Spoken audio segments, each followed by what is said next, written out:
Riverside at 5 continues now. We have an update to a story we first brought you yesterday. A bear cub that Fish and Game confiscated from a Boise man is headed to a rehabilitation sanctuary. Officers confiscated the black bear cub from Boise hunter Charles Erickson earlier this week. The state veterinarian has been treating and evaluating the health of the cub. After a thorough examination, the cub was treated for an abscess infection and dehydration. The cub will spend the next few months rehabilitating at Snowdown Wildlife Sanctuary near McCall with another cub of its age. Fish and Game says it plans to release the cub next spring.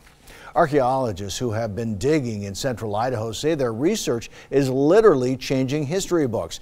They say they have unearthed information proving that the first human inhabitants of North and South America took a totally different route than previously thought. Steve Liebenthal takes us to Cooper's Ferry in tonight's Idaho Backroads.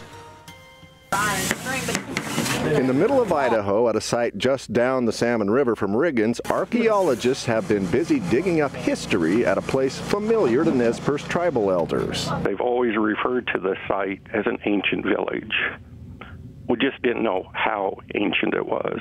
For decades, historians believed the first people in the Americas came here through Alaska from Asia on foot when an ice-free corridor opened up around 13,000 to 14,000 years ago.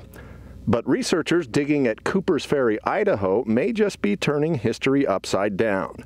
BLM archaeologist David Sisson says he and researchers from Oregon State University were stunned when carbon dating showed people lived here at least 500 years earlier. Sisson got the news by email. First thing I thought, well, there had to be a mistake. Something happened to the samples. So I closed out the attachment, kind of waited, and then I opened it back up again just to make sure it really did say what it said. And sure enough, we had those initial dates. We were amazed. And then we started submitting more samples as we went deeper into the site.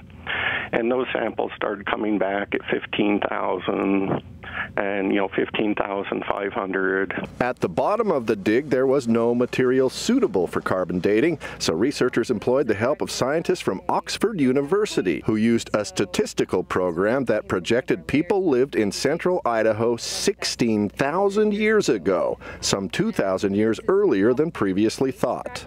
Just right here in central North Idaho, here we have the oldest site in the Americas, and that's both North and South America. Sisson says the data suggests the first people to inhabit the two continents came by boat, and those who landed at Cooper's Ferry probably came up the Columbia River, eventually landing in Idaho. They said, "Do you guys realize what you've done?" And we went, "What? What'd we do?" Well, all the textbooks have to be rewritten now. Steve Liebenthal, 6 on your side.